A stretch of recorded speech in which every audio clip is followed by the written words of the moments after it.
Wednesday, October 28th, 2020.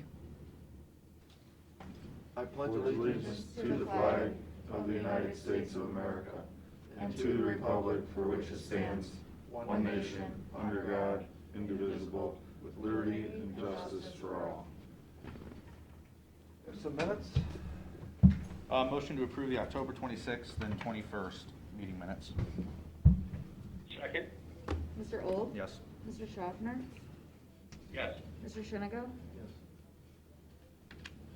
You want to do this? Oh, David left. He's taking a phone call. Do you guys want I to do think he's the, on. you want to hear the Pete Daniel various issues first? I don't think they do. Everybody's just waiting for that.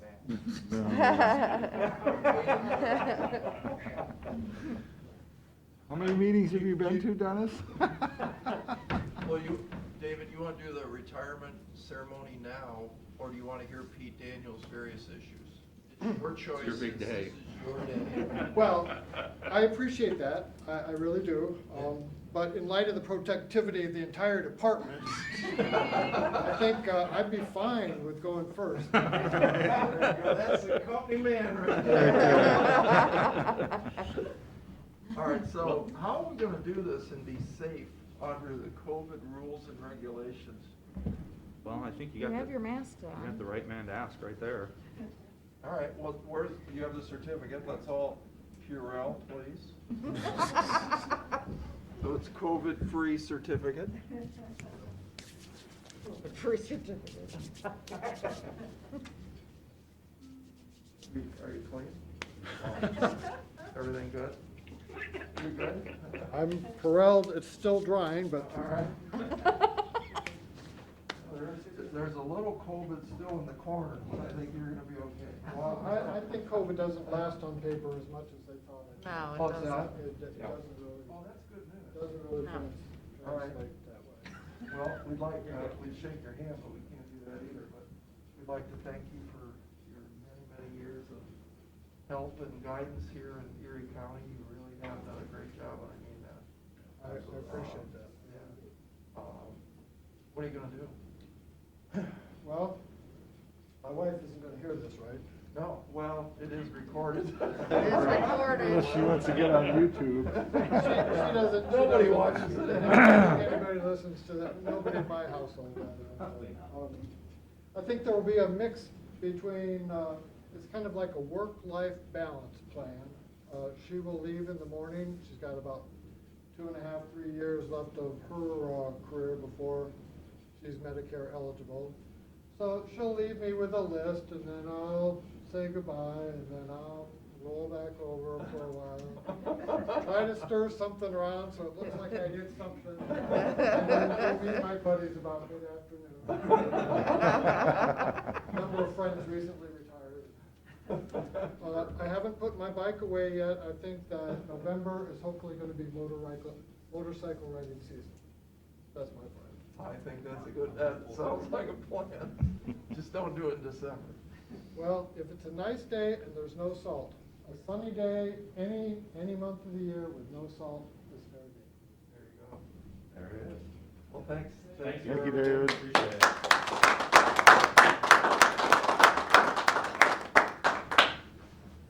All right, now we'll have Pete Daniels' various issues. This poor guy's got more issues. I do. But, you know,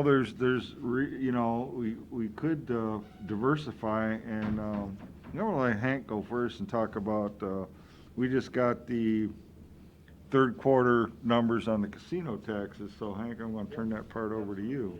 Just quick update on the casino tax. So this is for the time period of July 1st through the end of September.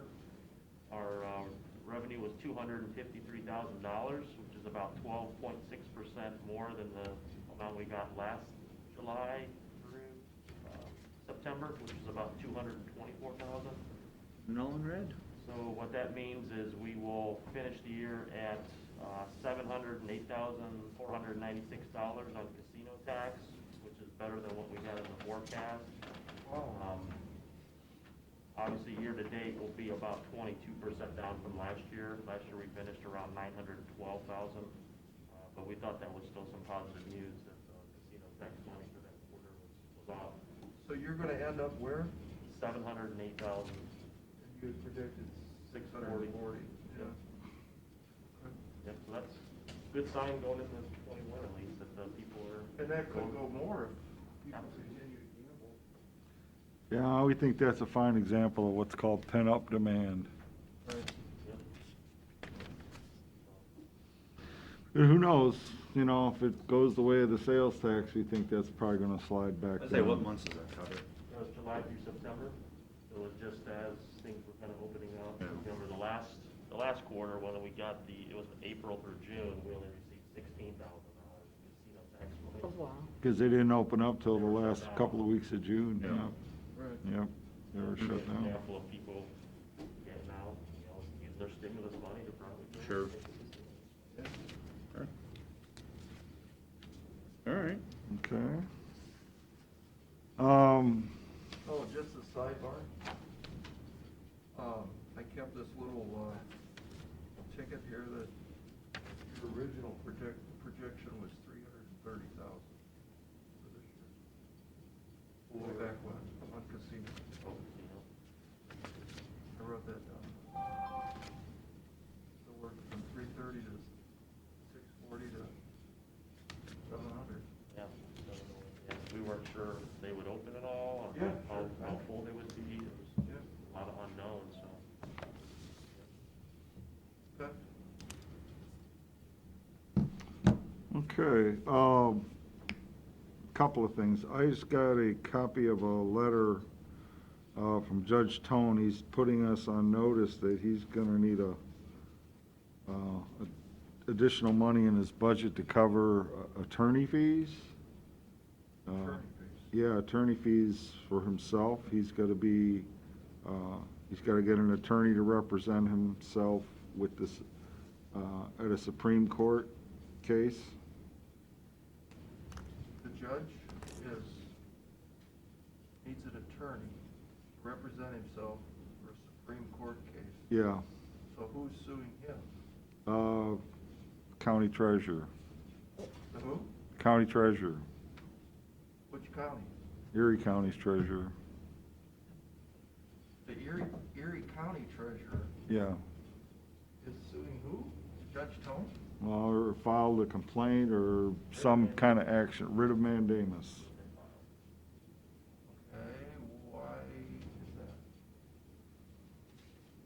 that? Essentially, it comes down to a tax collection case, apparently where the judge got involved, and I guess the treasurer's saying that he doesn't have any standing in this, and he needs to get out of the way of it for what he's ruled in the case, so. How much is I assume it's a delinquency. I have no idea. I don't know any kind of specific amounts. Have we done this in the past? Oh, this is the first time I've ever heard of anything like this before. The county treasurer suing, or asking for a writ of mandamus against the common police court judge, Right, then asking us to pay for the attorneys. right. When did this happen? Oh,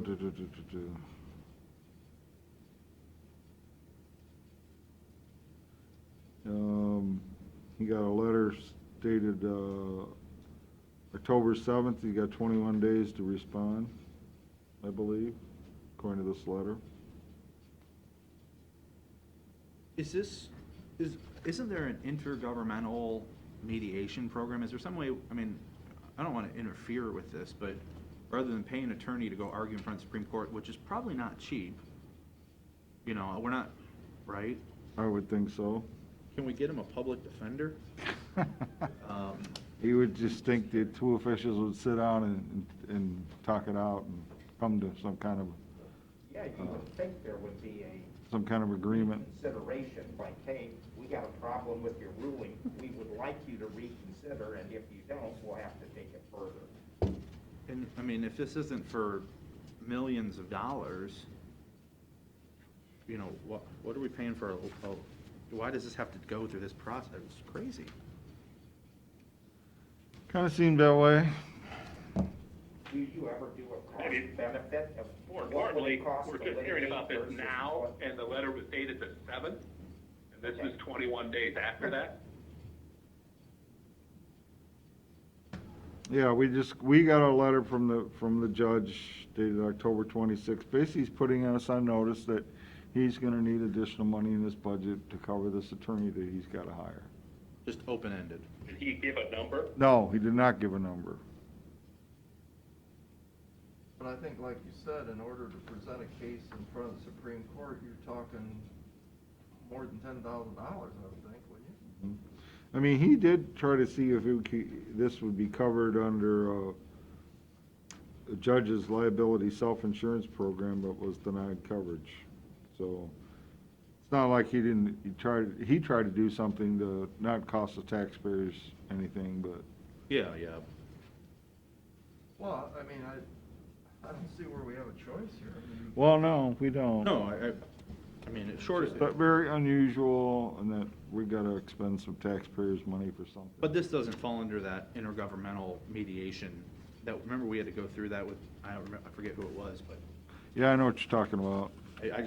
I mean, we'll pay, obviously we'll pay, we're not gonna interfere with justice, but it's probably not intergovernmental. I mean, have you ever heard of such a thing? In your tenure? No, I've never heard of such a thing. Is this a one-case thing, or is this an issue that's ongoing kind of thing? Or do we know? We've not been involved, Steve, so I guess we have to say we don't really know. This is the first I'm hearing of it, just got the letter yesterday. well, I guess we'll stay tuned. Okay. Another item, I had a commissioner ask me about, we did some budget policy amendments, obviously we did some, use some CARES money for some hazard pay for a couple, under the public safety and the healthcare. We also did some one-time bonuses for essentially the rest of our employees. So I was asked to take a look to see if there was anyone that didn't get any of these. And found where in the engineer's office, their bargaining unit employees did not get these. Their non-bargaining employees got them, but their bargaining unit did not.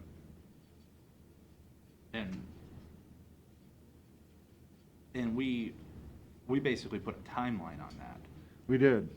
So this information comes from Rick Jeffrey.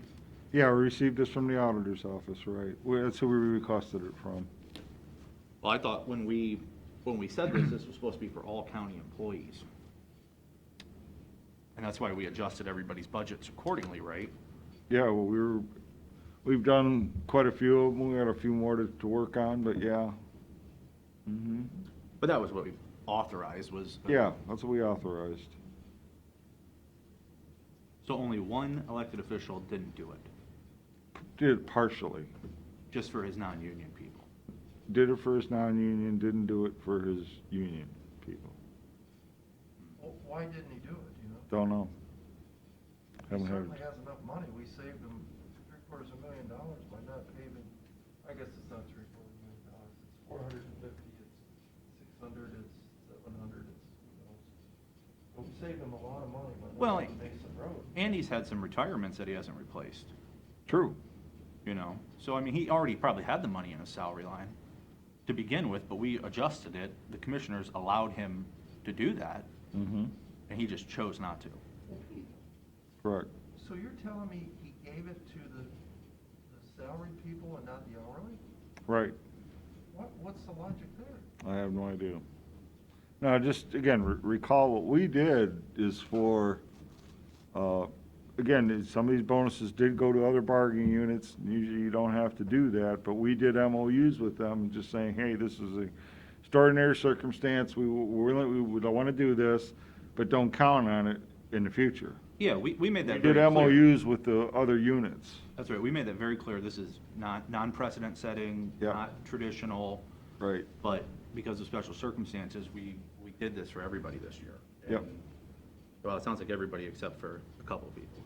But we intended it to be for everybody. Do you We think did. he didn't, maybe he's doing an MOU with his union people now? Is that the reason? Well, it could be, Could except, be. except for, I thought we said the window closed in November, like November 1st or whatever the pay period. It was October 16th. What was the initial? Well, why don't you check with him, and if we need to extend that window so those people can get it, because maybe he just made a mistake. Yeah, or maybe they. Yeah, I'll talk to him. I mean, if sure. we need to extend that to make sure everyone's getting what we thought they should, Mhm. Yeah, I mean, that official did not ask to have his budget adjusted to give out the bonuses for his, non-bargaining people, so I'm But he- I assuming. mean, he's got Assuming he's got overtime the money, money in he's his got- budget, yeah, he's got several retirements that he hasn't sure, replaced. right. We'd be willing, if he needs to move money from one account to another, we'd certainly be willing to do that. I mean, I don't think that's fair. Some people in the office got it, and the people in the back didn't. It's not right. Well, he saved money on that truck. There was 50,000 there that he wanted to, we said no. Seven, yeah. And he saved 400,000 on Mason Road. Mm-hmm. Did that number ever land? Do we know? 'Cause I know- Yeah, there was a change order, I believe it went through the other week. I thought it was Yeah, 421,000, I believe, was the number, roughly. Mhm. So, I mean, it sounds like he has plenty of money there aren't that many. Yeah, I mean, people. we thought his gas tax was really gonna nosedive. It's only gonna be maybe 300,000 by year end of actual reduction. Which is up substantially from last year when there wasn't a gas tax increase. True, yeah, So he has way more money than he had last year, on top of the savings. right, So his fund balance should be pretty substantial, should be, Maybe it's a misunderstanding. probably. yeah. Well, if you'll clarify, we want to make sure those people get taken care of. Sure. That's all I have. Or, Dennis, did you want to say something? Sure. Good morning. Morning, sir. I'm here to kind of give you an update on the Emerson Creek Wind Farm and then on some, what I would call legislation that I'm interested in. So with respect to Emerson Creek, the adjudicatory hearing is over. Thanks for having an attorney present during the entire proceedings to look out for the well-being of Erie County.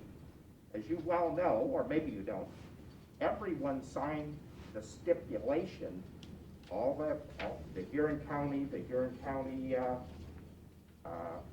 trustees all signed the stipulation, so they had no rights at the trial because they said, we take everything in the staff report as fact, and therefore we don't want to even cross-examine people at the adjudicatory hearing. Huron County and the local citizens interveners and the Black Swamp Bird Observatory were the only parties that did not sign the stipulation, so they had standing to provide testimony of the case.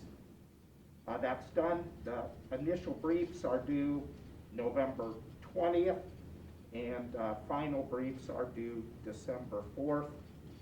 Then the administrative law judges will take all the evidence and then come up with a decision on the wind farm. There were some significant issues that we uncovered during the trial, and under advice of my attorney, I was told not to really tell people what they are because he's putting together the case of how we either made our point or didn't make our point. So that's coming up. House Bill 401 and Senate Bill 234 were the two pieces of legislation I asked you guys to support us. That's the home rule. It's titled, In Regards to Regulation of Wind Farms and Wind Turbine Setbacks. They call it the home rule thing because that gives you a referendum vote on a project. That's not going to go anywhere this year. They believe Reineke will win his race this year, so Reineke and McCauley will reintroduce this in the Senate next year. And depending how the elections go out, they're picking people from the House that'll sponsor the bill. House Bill 104, that's the Advanced Nuclear Technology Bill, sponsored by Dick Stein, has made it through the House, and they hope to get it. They have one more hearing in the Senate Energy Committee, and then they hope to have that signed yet during this lame duck session after the election. The repeal of House Bill 6, that was the bill that people called the Davis-Bessey bailout bill, but indeed had a lot more in it. There are 3 House bills, 738, 740, and 746, that would do some phases of repeal of that House Bill 6. For people in particularly Erie County and Huron County, who I tend to look out for, a straight repeal of House Bill 6 is not a really good thing. Because in that bill, there is money, state money, that's earmarked for those of us that are not fortunate to be able to pay our electric bills, to provide some kind of relief, particularly during winter time and high demand times when people really do need electricity to stay healthy. There was substantial money in there that was redirected there. The other thing House Bill 6 did was reduce the renewable portfolio standard, the percentage of electricity that must come from renewable projects, from 12.5% down to 8.5%. We don't want it to go back up to 12.5% because unless each utility can show that they're using that much renewable energy, they are billed $104 a megawatt hour for every megawatt they're short. So that forces them into a deal with these renewable energy companies, and those aren't just a modest profit that they get on them. So they tend to charge very, very much for you to sign up to get renewable energy, and that is, in my opinion, what's going to drive our electric bills up. So we want to hold the line at 8.5% or eliminate it completely. As you know, there is a House Select Committee that's looking at House Select Committee on Energy Policy and Oversight that is trying to work with that. They'll be working through that through this lame duck session, but I really don't think they're going to go anywhere with it because there were so many portions of the revised code changed with House Bill 6. And remember, that took them 2 years to get that thing done. I don't think we're going to see any quick turnaround. There is a setback bill that was introduced to, it's called House Bill 223, to alter setback for wind farms of 5 megawatts or greater. It's in the House Public Utilities Committee. I don't think there's any traction for people wanting to shorten setbacks. However, if our majority goes from a R to a D, that may be a different story. And as you well know, there's been a plethora of wind turbine blade failures where blade parts are being thrown 1,600 feet or more.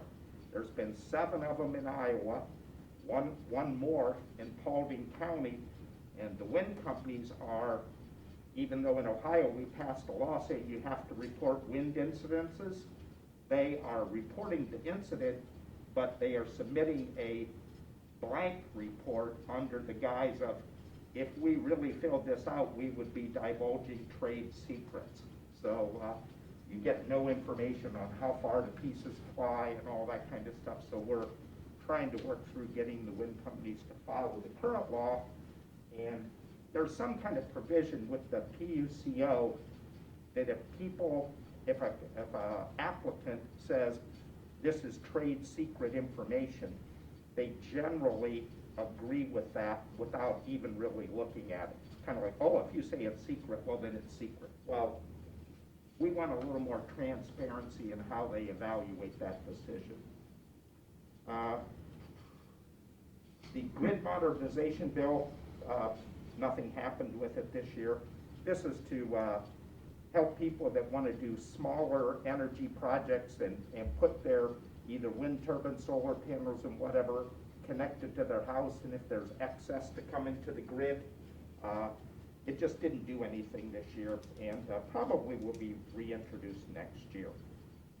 And like I said, the biggest thing that we would look at the blade throw event on September 3rd in Paulding County. They just said all the information from that report is trade secret, and we're trying to get that overturned. That's kind of all I have for the update for the wind farms.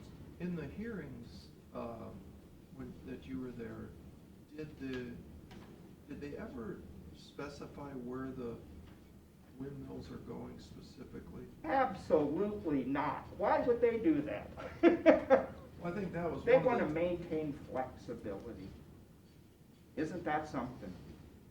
To me, Can you that- imagine building a housing project and say, well, I'll have anywhere from, I don't know, 61 to 87 houses here, I don't know.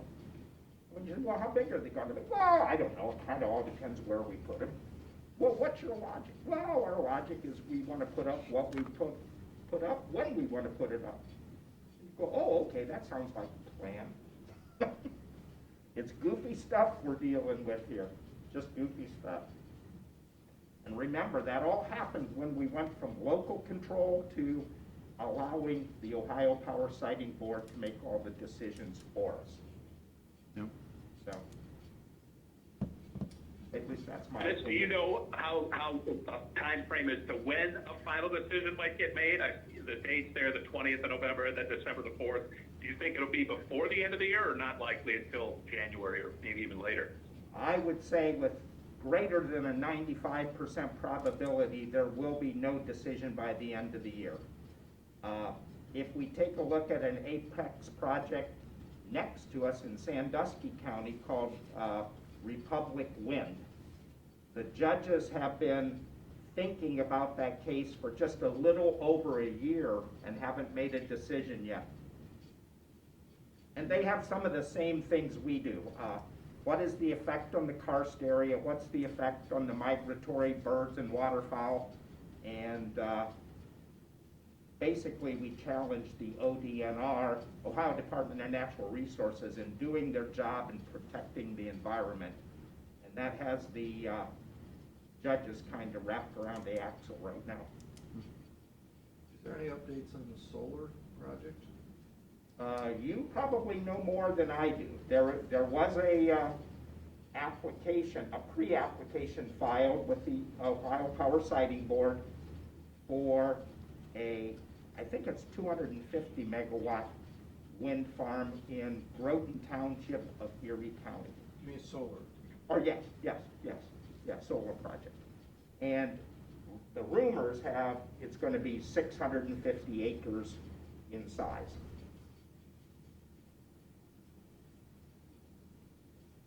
Okay. All right, thank you. You bet. Thanks, Dennis. You're welcome. Resolutions? Resolution by the Board of Commissioners, wait, did you guys have something? You guys? We thought there was gonna be something at 9:45. Oh, you missed it. Oh. We run fast here. Okay. Okay. Zoom, zoom. A resolution by the Board of Commissioners amending the holiday schedule of employees of the Commissioners Department for the year 2021. Second? Mr. Old? Yes. Mr. Schaffner? Yes. Mr. Shenigo? Resolution for the purpose of, Let me comment about that. go ahead. What happened is you get an odd year, and this happened, 2010? Kind of the same thing where New Year's Day falls on a Saturday, so it's observed the day before on a Friday, which is December 31st, which is still 2021. So that's why there's going to be 12 days on the holiday schedule for 2021. So we'll be back to work on January 1st. Well, no, let's see, first to be a Saturday, then Oh. second on the 3rd. Okay. All right, resolution for the purpose of entering into agreement with Maximus Consulting Services. Second? Mr. Old? Yes. Mr. Schaffner? Yes. Mr. Shenigo?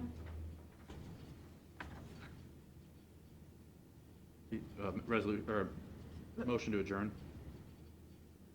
Second? Mr. Old? Yes. Mr. Schaffner? Yes. Mr. Shenigo?